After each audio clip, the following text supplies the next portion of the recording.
Bonjour à tous et bienvenue dans Manga Sur, votre émission manga anime en compagnie de mes invités. Ce soir, je reçois Erwan de IGN. Bonjour Fumble, ça va? Salut, ça va. Toujours en train de lire, lui, il se rattrape son retard comme ça. Il n'y a pas de temps pour mort. être prêt pour les coups de cœur. Kaoru de O-Gaming. Bonjour Kaoru. Bonjour.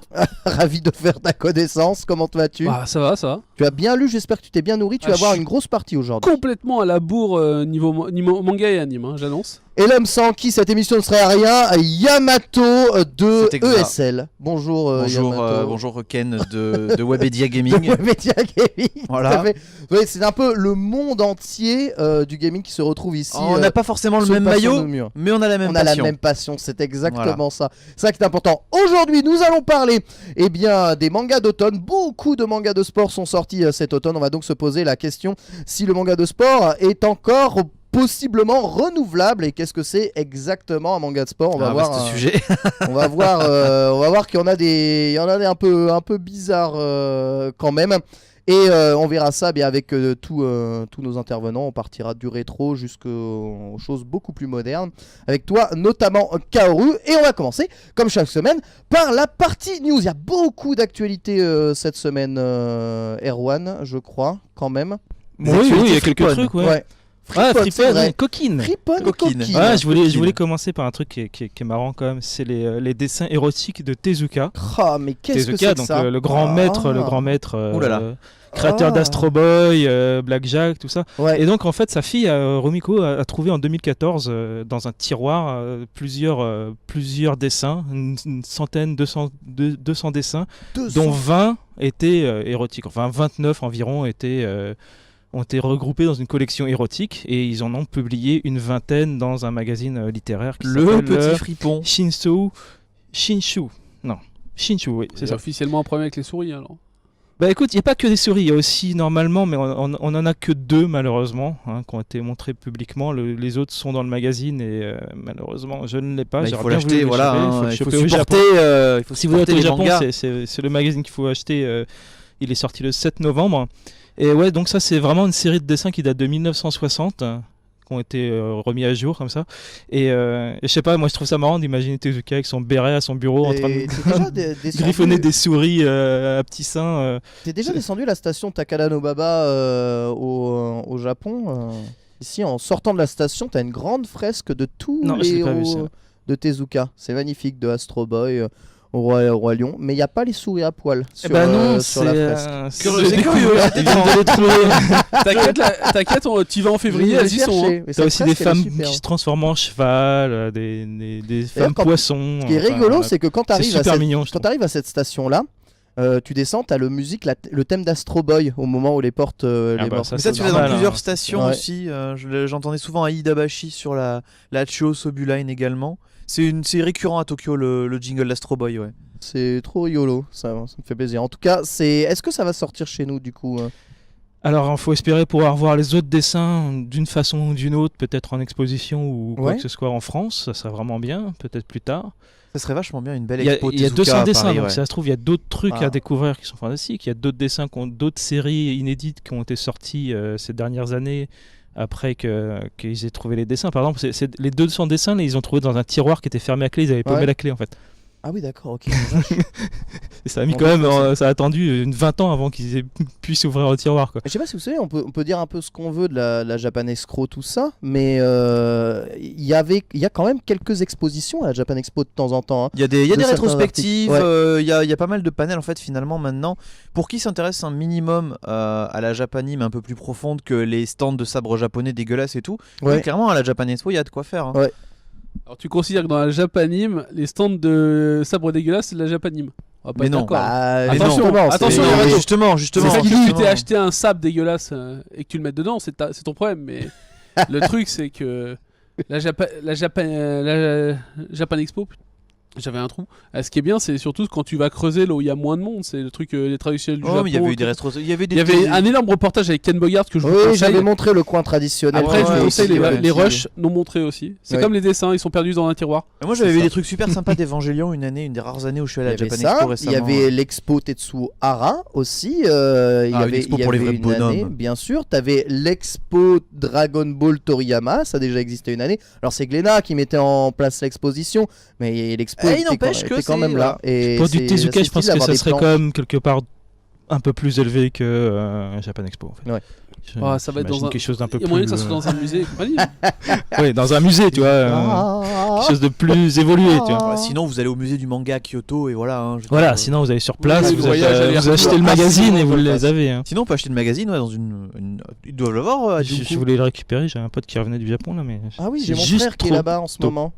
Voilà. Voilà. Mais il c'est est bon. sorti le bouquin Ouais, Les le souris 7 novembre. érotiques, mon gars. Moi, je vais voir s'il peut trouver ça. Un fameux magazine littéraire centenaire, plus que centenaire. Parfait. Quoi d'autre? Quelque chose de plus simple, Il y a le fameux ReZero, revivre une aventure dans un monde différent. Dont on parlait il y a voilà, 2 numéros. dont c'est on a ça, déjà ouais. plusieurs Ouais. fois parlé, surtout de l'animé, mais en fait il arrive en manga. Alors, Voilà. qu'est-ce qui est venu en premier en fait C'est l'anime En France, c'est l'anime qui est arrivé en premier. Ouais, mais de Ouais. manière Ouais. Chez générale. Crunchyroll, il est C'était des light dispo. novels à la base, il y a eu manga. Alors puis c'est animé. assez compliqué, c'est un roman web à la base. Ouais. Ah oui, d'accord. Donc alors attends que je retrouve le nom de Daichi Matsuze. Alors ça c'est le dessin pour le manga. L'auteur original c'est Tapei Nagatsuki. Alors voilà, pour éviter les conflits avec les éditeurs, j'ai décidé de prendre les couvertures officielles Oui japonaises. bien sûr parce que tout le reste comme J'ai on essayé peut pas de- mettre Voilà. Chercher, ouais. les copyrights c'est voilà. Je sais même plus qui est l'éditeur d'ailleurs, mais c'est pas grave. Là, on a C'est ça, ML c'est C'est les- Photo, c'est les C'est trucs- Ototo, il me semble. Oui, pour l'éditeur français. ouais. Ouais, en France, Ah, c'est bon, Pour le français, copyright d'accord. des images qu'on ne mettra pas, c'est je sais plus. Kodansha, je sais plus. Mais bref, après il y a eu la light novel en 2014. Et ensuite ça a été fait en manga en 2014 aussi. Et donc Bah, donc l'animé qui l'anime est arrivé arrive chez nous. après tout ça. Ouais, l'anime est D'accord. arrivé après tout ça. Et là, du coup, on va avoir la version française en 2017. Donc, il y a 3 arcs. C'est un peu complexe. Il y a le premier arc est en 2 tomes. Donc, il sera, si je me trompe pas, le 21 avril le premier tome, le 12 mai le deuxième tome du premier arc. Voilà. Le deuxième arc scénaristique, il faut attendre août ou Ouais. juin-juillet, août, Ouais. voilà, pour le voir sortir. Et le troisième est encore en cours en fait au Japon, donc on ne sait pas encore. Mais ça sera toujours chez Ototo. Et globalement, ça parle de quoi si on veut faire un résumé de. Bah, en des gros, Zero je peux. Ouais, vas-y. Ben, c'est très simple en fait, c'est un mec dans la vie de tous les jours qui se retrouve en fait parachuté dans un monde heroic fantasy, mais tu sais, en fait, il est au Convini, il est en survêt. Un peu comme dans Axine. Un peu comme dans beaucoup de trucs. Un peu comme dans Ouais. beaucoup de trucs basés sur D'accord. des MMO, sauf Ah que oui, là, il est pas d'accord, dans un MMO, il est dans un vrai univers. Et en gros, il se retrouve mêlé à une embrouille et il va revivre constamment la même journée. En fait, c'est un peu un jour sans fin, d'accord. mais ok. sans Bill Murray. D'accord. Et avec Sans Bill Murray. et en fait, à chaque fois, en fait, ça se passe mal, il meurt et il recommence. D'accord. En fait, non, c'est dès qu'il a pas. En fait, il a un objectif très précis à faire. Attention, ne spoil pas. Pas de Non, spoiler. non, mais il n'y a pas de spoil. C'est en gros l'histoire, c'est un mec qui est en survêt, qui est dans un truc de fantasy, qui a aucun pouvoir, qui est pas du tout lié à la magie et tout, qui comprend pas le monde. Il croit être dans un MMORPG, donc il réfléchit comme dans un MMORPG. Sauf qu'en fait, il a une quête qu'il ne connaît pas. Et ça, Ouais, c'est long. ça, ouais. C'est sur tout le long du premier arc animé, donc c'est 26 épisodes. En gros, il y a une quête qu'il connaît pas. C'est-à-dire que c'est un checkpoint qu'il doit atteindre. Et il sait pas comment y arriver, il sait pas pourquoi, il sait pas ce qu'il doit faire. Et il tâtonne. Et 6 fois. Et il recommence à 0. En gros, c'est. Mais en mourant, et en Ouais, souffrant. en mourant. Voilà. En fait, souffrant beaucoup. c'est comme. En souffrant C'est beaucoup. comme. Le manga est très violent. C'est comme All You Need Is Kill, tu vois, le manga qui était sur Oui. Edge of Tomorrow. Là, en gros, dès qu'il est bloqué à un checkpoint qu'il peut pas atteindre, il meurt. Et enfin, on le fait mourir de façon assez tragique ou ultra violente. Et après, lui repart à un checkpoint entre guillemets, que l'univers a décidé qu'il devait prendre. Et après, il y a toute une histoire derrière parce que tu sais, il y a pas. L'histoire est très Il y a complexe. pas de, il y a énormément de personnages autour et surtout ce qui est très intéressant, c'est les side caractères sont très intéressants. C'est-à-dire qu'en gros, tous les personnages que tu vas voir dans les épisodes 1 et 2 ont un intérêt de plus en plus grandissant jusqu'à l'épisode 26. Ok. Il y a la saison 2 qui arrive en 2017 en anime et le manga, faut que je le lise parce qu'après ils sont plus avancés. Je l'avais pas encore check. Le trait du manga est très chouette. Mais d'ailleurs. voilà, en gros, le dessin est beau, c'est bien animé sur quasiment 100% des animes, ce qui est un bel exploit. Et l'histoire est pétée. En gros, En gros, c'est un Sword Art Online, mais sans tout le. Plus mature, ouais. Ouais, plus mature et sans le délire du MMO derrière, tu vois. C'est vraiment là. Tu vois clairement que le gars, il a pas de pouvoir et jusqu'à la fin, en fait, il a rien à foutre dans cet univers. Sauf que on l'oblige à être dans cet univers, en fait. Mais il a pas de pouvoir, mais je me suis souvent imaginé qu'est-ce que je ferais si j'étais téléporté au Moyen-Âge avec les connaissances modernes que l'on a. Il a quand même toutes ses connaissances à lui. Il a un téléphone portable. En gros, il a un téléphone portable. En gros, il a le mystère de la technologie, tu vois. Il connaît des trucs, il a un téléphone portable qui sert à rien parce qu'il a pas de réseau. Et après, tu vois, il est en mode MacGyver pour 2-3 trucs, tu vois. Mais en gros, il y a des trucs, genre, sans spoil, il se bat de façon normale dans notre monde, tu vois. Genre, il sait se taper et tout. Dans le monde où il tombe, ça sert à rien, tu vois. Parce qu'en gros, il se bat point-pied contre un mec qui a une hache de 3 km, tu vois. Ou contre les pouvoirs magiques, tu vois. Sauf qu'en gros, c'est l'absurdité du monde, on va dire, réel contre un monde fantasy qui arrive, quoi.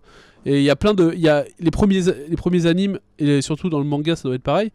Les premières fois où, en gros, il tombe contre entre guillemets, un boss de checkpoint. Ouais.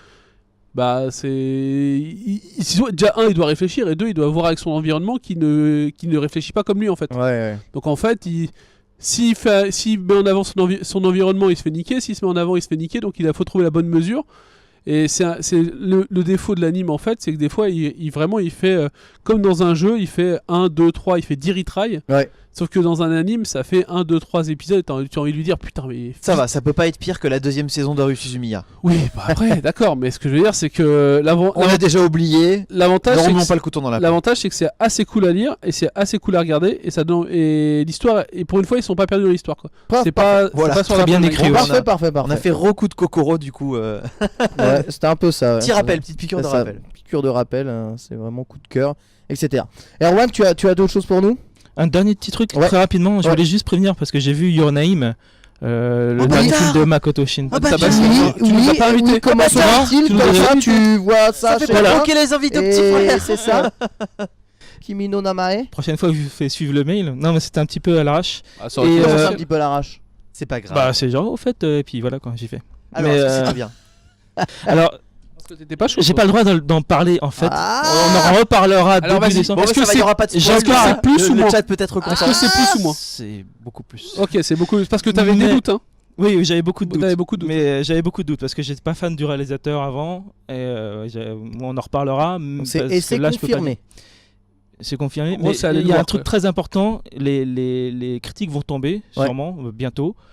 Faites très attention à ne pas vous faire spoiler. C'est très important. D'accord. Lisez pas les critiques. Vous pouvez lire ma critique sur IGN France. Je vous assure que je me ferai allez sans lire spoiler. La critique sur IGN France. Laissez des commentaires aussi. Voilà.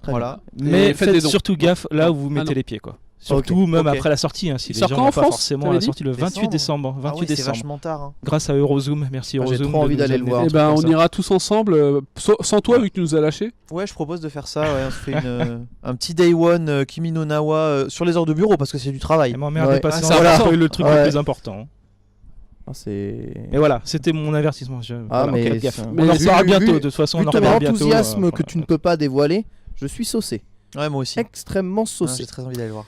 Bien, je continue moi avec quelques parties news. Évidemment, je ne peux pas passer à côté des doubles sorties Jojo de la semaine. C'est le moment Jojo.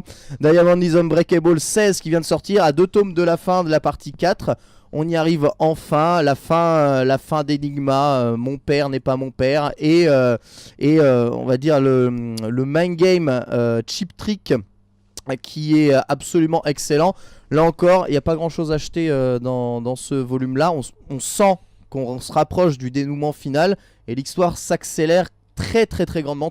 Tout commence à se passer sur une seule petite journée et à se rétrécir dans le temps. En même temps, c'est vachement bien Unbreakable. Ouais, c'est surtout vers la fin en fait. Je pense que c'est ma partie préférée. Ouais.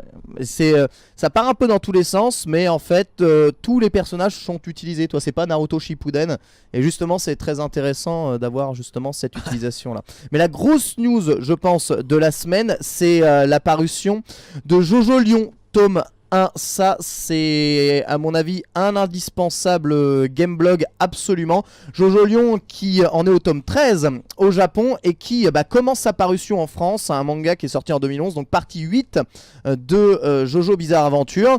Hirohiko Araki précise, voici que je commence la 8ème partie de Jojo.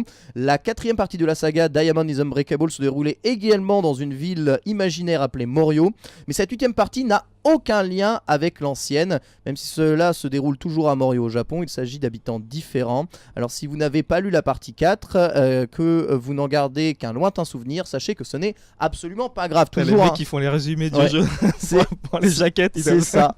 C'est exactement ça. Donc en gros, si vous n'avez pas lu la partie 4, c'est pas grave. Sachez cela dit que cette partie fait un lien très léger avec Steel Ball Run tout de même, dont ils font beaucoup de références. Évidemment, il y a énormément de références aux autres parties de Jojo, mais moi j'étais surtout intrigué par deux choses. Déjà, est-ce qu'ils allaient faire le pari de cette mise en page là? Alors, il faut savoir que les mises en page de la partie 4 ou de la partie 3 de Jojo sont très particulières, puisqu'elles laissent des marges souvent en haut, et qu'en fait tu as les bords qui sont tout blancs à la mise en page de Steel Ball Run qui elle ne laisse aucune marge. Et si on n'a aucune marge, c'est-à-dire qu'on a le format original, t'as rien qui est compressé. Là c'est imprimé pleine page quoi. Exactement. Et t'as la traduction aussi qui était extrêmement importante. Et croyez-moi, en anglais, Jojo c'est compliqué à comprendre parce que c'est que des mind games stand versus stand. En anglais, j'avais beaucoup de mal à comprendre quelque chose. Là, la traduction française est tout simplement, enfin, je la trouve merveilleuse, sincèrement. Mais donc, on a l'impression que c'est plus un manga comment ça a été imprimé sur le papier, oui. que l'autre a l'air plus en mode BD française. Là, pour le coup, si tu reprends là, Tonkam Delcourt, ils ont fait un super travail sur la réédition de Jojo. Si tu reprends le manga Shonen Jump de base, c'est pareil. T'as juste le petit logo qui change avec un logo Tonkam Delcourt à la place de Shonen Jump. Ils ont pris les mêmes, ils ont tout pris à identique. Exactement, tout près identique. Si vous voulez avoir l'histoire, c'est l'histoire de quelqu'un retrouvé, abandonné sur une plage et qui a tout simplement perdu toute la mémoire. Il semble avoir une vision des choses assez, Rainmanienne, c'est quoi, autiste, un peu, il voit un peu les choses comme un autiste. Il est capable d'estimer la distance, les temps, d'à peu près tout. Par contre, il ne sait pas qui il est. Il a aussi des petits problèmes de société de base à se comporter dans le monde dans lequel nous sommes, et donc il va partir en quête pour chercher qui il est, quel est son véritable nom, comment est-ce qu'il est arrivé à échouer, et essayer de retrouver tout simplement son passé.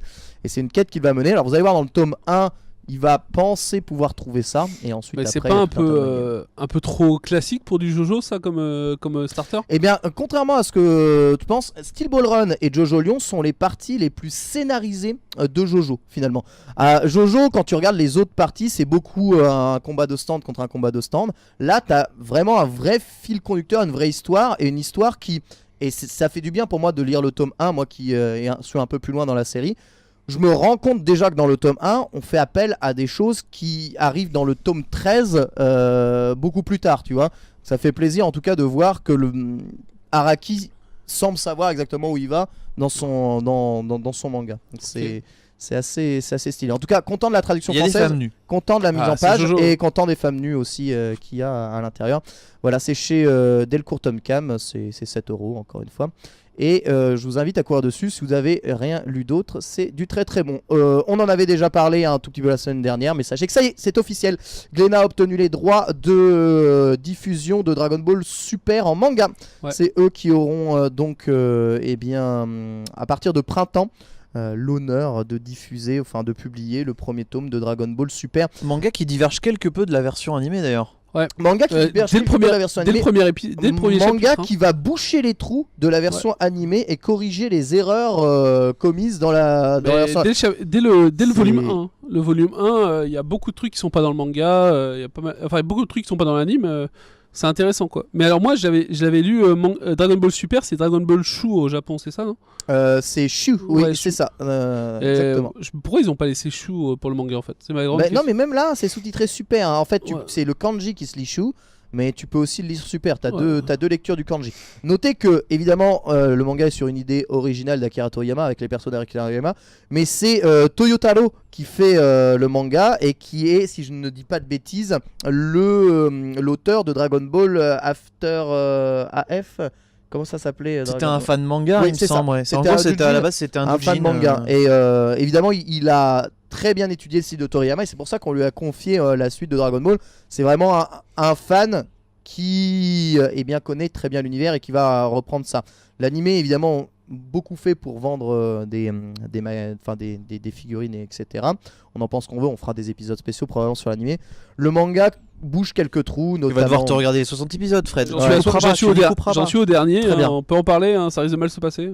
Ouais. Bah, enfin, je veux dire, donc là, le manga bouge quelques trous de l'animé, notamment des entre guillemets incohérences scénaristiques ou alors des choses qui ne sont pas vraiment expliquées dans l'animé. Souvent en 2 cases, c'est un peu expliqué et remis ça. Après, ça reste Dragon Ball Super, ça reste le scénario Dragon Ball Super. Donc ce qui est très étrange, c'est que ça fait très doujin fan de Dragon Ball, mais c'est officiel. Donc voilà.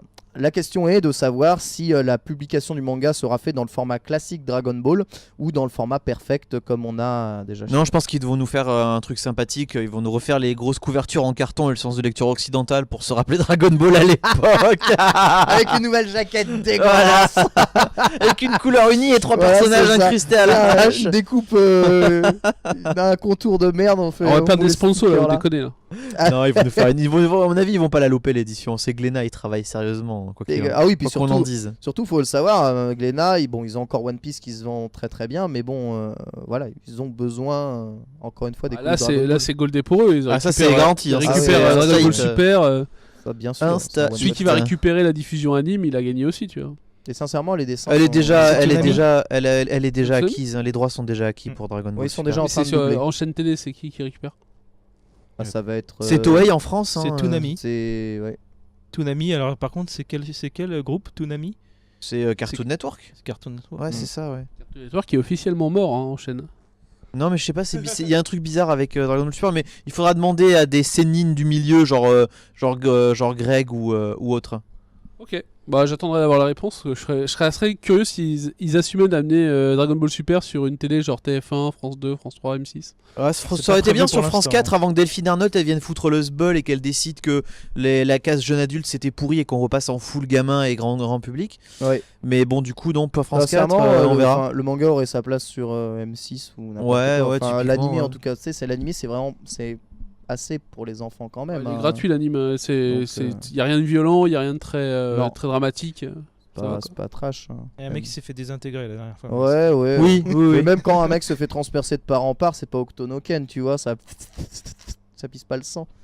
Non, c'est soft, hein, franchement, Dragon Ball Super. Bon, du coup, je vais boucler. Oui, Yamato. Bon, Alors, ça va être assez rapide. La première, c'est un nouveau teaser de Ghost in the Shell, le film avec Scarlett Johansson. Voilà, on regarde la tête de Fred et on mais comprend pourquoi que c'est quoi cette qu'il- tête qu'il Fred est, Oui, qu'il est pourquoi saoulé. autant de... Moi, franchement, Ghost in the Shell, c'est un des films que j'ai le plus apprécié. Oui, eh bien. Et tu veux pas à apprécier chaque fois, je vois celui-là le non, mais justement, je sais pas, j'accroche pas. C'est physique. Ouais, c'est physique, ça C'est m'intéresse physique. pas. Et C'est, pourtant, il y a. c'est Scarlett ou c'est l'environnement? Ah non, justement, je pense que C'est, Scarlett, justement, je pensais que c'était un drame de la mettre. Et en fait, en termes de DA et compagnie, ça va. Mais c'est Ghost in the Shell, quoi, tu vois. Ils ont intérêt. Enfin, moi, c'est avant tout le scénar qui m'inquiète, tu vois. Moi, j'ai Ouais, pas savoir ce qu'ils vont de, j'ai faire pas, autour, quoi. j'ai pas de parti pris personnellement. Moi, là, j'ai pour le encore coup, bon je suis... espoir. Hein. Je sens Ouais. qu'il y a beaucoup Moi, d'arcs je suis pas dans Ghost in the l'espoir, mais Shell. je suis pas dans la défaite non plus. Tu vois, je suis hyper neutre. Et donc, ouais, bon, on la voit se battre transparente. Ça dure 13 secondes. Il y a à la fin un petit logo triangle, les Illuminati au 11-13 à Tokyo. Est-ce que ça veut dire qu'on verra une bande-annonce le 13 novembre à Tokyo? Je ne sais pas. Logiquement, on pourrait partir sur ce postulat. Hein. Après tout, pourquoi pas? C'est dans quelques jours. Moi, j'y crois. Et puis du coup, ouais, non, enfin, visuellement, ça a l'air soigné, ça a l'air gros moyen. La DA, on a pu voir un peu Neo Tokyo en fond, ou alors c'est Hong Kong, je sais pas, whatever. Mais niveau DA, je pense que ça peut coller. C'est quand même un des films qui a le plus de trailers de sa vie. Hein. Ouais, non, mais 10 des 12. teasers, des petits je me c'est demande des- s'ils des essayent trucs pas de aussi. forcer un petit peu, C'est mais des c'est une petits campagne de teasers. com, tu vois. Mais bon, Il y voilà. en a mais pas là, 10-12, il y en a 6 ou 7. Non, il y en a plus. Hein. Ils en Non. auront sorti il y a pas longtemps, non? Je Il y demande. avait une série de 3 ou 4 Il y en teasers. avait Il y a 3, après il y en a un ou eu deux 4, mois, ouais. 5, après il y en a, après je sais plus s'il y en a d'autres, mais on est déjà au moins à 8. Pas tous vus alors. Je suis Ouais, je sais étonné. pas, En fait, il y les a mecs des ils gens- vont arriver à la fin, ils vont, si vous les mettez bout à bout, vous Ça avez la m'étonne. bande-annonce du film. Mais franchement, j'y ai pensé, hein, mais franchement, Ghost in the Shell, c'est un des, Mais c'est c'est un facile, des, un des animes les plus stylés qui C'est qui pas existent, quoi. difficile. Alors, ils ont l'air de vouloir faire un truc stylisé, c'est-à-dire qu'il y a pas mal des teasers qui ressemblent plus à Innocence qu'au premier Ghost in the Shell. C'est pas. Là, on voit le Hong Kong, mais c'est un clin d'œil total au premier Ghost in the Shell, le premier film, parce que c'est la scène dans l'eau, le combat, enfin c'est exactement le même. Donc, ouais, bien sûr, il n'y a pas d'embrouille. Mais ça, c'est les bas-fonds, quoi, les bas-fonds de Hong Kong. Alors que les autres teasers sont beaucoup plus dans le style innocence, hyper stylisé. Très épuré. Ça dépend de quel Ghost in the Shell on parle, c'est ça aussi, parce que t'as le premier, t'as le deuxième film, après t'avais une série qui est sortie l'année dernière. Deuxième film Innocence. Ouais, mais il y a une série qui est sortie l'année dernière sur Ghost in the Shell. Les trois OAV. Ouais, 3 OAV. Ouais, celui-là j'ai un peu zappé. J'ai vu les premiers. Un peu. Franchement, au niveau chara design, c'était pas fou, mais. Oui, mais ils étaient censés revenir dans le passé et parler de la jeunesse de Kusanagi. Ouais, donc, il parle de la jeunesse. Un peu différent, quoi. Le truc, c'est que c'est pas difficile de faire du Ghost in the Shell. C'est un univers tellement riche. Je veux dire, ils auraient pu placer l'action à Los Angeles avec c'est un univers qui finalement il a des influences assez occidentales, hein, mine de rien. En plus, c'est comme l'univers le plus facile à porter à Hollywood. Il suffit de mettre un peu de philosophie, de l'action et la politique. Ça, c'est l'élément le plus dur parce que c'est l'élément le plus complexe. Donc c'est souvent le plus complexe dans Standalone Complex justement. Mais ça, ils sont pas obligés d'en faire beaucoup. Ils peuvent faire comme dans le premier film Ghost in the Shell, ça va être un gros film de baston philosophique. Oui, mais tout. Non, mais c'est ça, parce que je veux dire, c'est incapable. À moins qu'ils disent on va sortir une trilogie sur Ghost in the Shell, c'est impossible. C'est ce qu'ils espèrent, moi, parce que là ils font un truc original. C'est impossible qu'ils vont que ça. Vous voyez une trilogie, vous carrément. Ah bah après, je pense qu'ils espèrent des suites. On va voir, ça dépendra des résultats du box office. Voilà, c'est ça. Là, techniquement, ils vont faire un marche bien, c'est quasiment sûr qu'il y en a un autre qui va faire un truc qui fait paf paf et on verra. On a déjà une une sextalogie. Mais ça fait paf paf Ghost in the Shell. Le truc, c'est qu'il faut juste qu'ils rajoutent un petit peu de philosophie. Des accidents en série. La bonne philosophie à la Ghost in the Shell. Derrière ça, même, je veux dire, c'est pas difficile. Les thèmes philosophiques de Ghost in the Shell, ils sont assez simples en général. Ils sont bien expliqués. Quand un crossover avec Deus Ex. Ce qui est compliqué, c'est la politique à suivre sur une série comme Standalone Complex. Ça, c'est difficile à suivre. Mais c'est pas ce qu'ils vont faire dans le film. Ils vont faire surtout de l'action. Ils peuvent pas se permettre. De toute façon, ils veulent un film suffisamment qui puisse attirer le grand public. Donc, enfin, le grand public, le mainstream. C'est ça qui va se passer. Ils vont faire un film paf paf, mais il faut juste que la ligne directrice ait suffisamment de sens pour que ceux qui connaissent Ghost in the Shell restent satisfaits et que le nouveau public soit curieux par l'univers. Et puis après, si ça marche, après ils ont un atout de force, c'est qu'il y a plutôt la deuxième ligne de conduite que la première. C'est sûr que ça va être le cas, mais regarde, ils s'en foutent pas, mais bon. C'est la première cas, mais c'est déjà ils prennent Scarlett Johansson, déjà ils savent que tu vois déjà en termes de tête d'affiche ils ont un point important. Ils ont un personnage on est en train de faire un cult and click, on va se faire tuer par Cardell. Faut changer vite de news. Kerr des fois il parle d'animé, c'est bon. Oui, mais c'est pour ça. On invitera Kerr et voilà. Kerr on lui parle pas quand il parle anime. Mec te parle de Dragon Ball Super, Naruto et One Piece, on parle pas. Ce sera la caution mainstream, voilà. Important. Et du coup la dernière news, c'est une première historique puisque Shonen Jump a réédité des numéros de sa revue. Et ça, c'est du jamais vu encore. Et c'est pour une occasion bien particulière, hein, puisqu'il s'agit de célébrer la fin du plus long manga de l'histoire des mangas. Donc en gros, ils ont réédité les volumes 40 et 42 de cette année. Donc le premier qui est sorti en août, le deuxième qui est sorti en octobre. Pour célébrer la fin de Kochikame, donc le manga, un gag manga sur un flic, comme vous pouvez le voir en couverture, qui n'est jamais sorti en dehors du Japon. Le truc qui fait 200 volumes, c'est un succès de ouf, il a jamais été exporté. En fait, il y a un autre manga qui est à peu près comme ça, c'est Conan. Tu vois, Conan est exporté parce que Conan parle évidemment peut-être à tout le monde, mais là, c'est vraiment le flic policier japonais Ripu. Les blagues, c'est que des trucs japonais. Voilà, ça doit être un enfer à porter ce genre de gag. C'est typiquement calibré pour le marché japonais, mais je pense qu'il y aura un public limite pour l'Occident, hein, justement. Mais donc voilà, ça fait 200 volumes. Il a le Guinness World Record du manga le plus long. Il a fait 155 millions de ventes de volumes vendus, donc c'est un des plus gros succès manga du monde. Uniquement au Japon. Uniquement au Japon. Oui, uniquement au Japon. C'est ça qu'il faut dire. C'est la série qui a fait son bonhomme de chemin. Le mec, ça fait 40 ans qu'il est dessus. Et donc là, Shonen Jump, il réédite donc le volume 42 dans lequel il y avait le dernier chapitre, et le volume 40 qui est une rétrospective avec des dessins de Araki, de Kishimoto, de Oda qui ont dessiné à leur tour le flic de Kochikame. Et donc attention, grosse édition collector, 780 yens, hein, à peu près un peu moins de 7 € taux actuel. Voilà, vous allez vous ruiner si vous achetez cette réédition Shonen Jump, hein, j'annonce. J'avoue. Mais voilà, c'est la première fois que Shonen réédite un numéro hors problème d'impression. C'est notable, c'est notable. Donc voilà, ben bravo Kochikame. Je lirai, je pense que je vais m'intéresser au truc pour voir, pour connaître. Je me demande s'il il est sorti en anglais ou un truc comme ça, genre. Non, je crois pas. En, Non, en France, en tout cas, c'est sûr. En fansub. Il Ah me oui, semble que ouais, le- forcément non, mais il me quelqu'un semble qui que l'a- Le manga n'a jamais été publié ailleurs qu'au Japon. Oui, je sais, mais après, est-ce qu'il est atteignable pour les autres personnes en dehors du Japon? Moi, j'ai jamais vu ce manga Ouais, non, moi non. Enfin, si moi en j'ai fansub, hein, par tu le exemple. vois quand tu vas au Japon, tu finis toujours par passer sur des illustrations du truc. C'est un truc de la culture populaire, tu vois. C'est mon comme avis, quand tu croises un c'est- Gundam ou un Kenshiro, c'est pareil. Et ouais, puis C'est des monuments, c'est des monstres sacrés. c'est gavé de jeux de mots en fait, et ça c'est tellement l'enfer. T'es des gags manga avec des jeux de mots partout, et les jeux de mots en japonais, hein, c'est pas les jeux de mots chez nous. Des Comment- trucs aussi compliqués qui ont transposer déjà été traduits. Hein.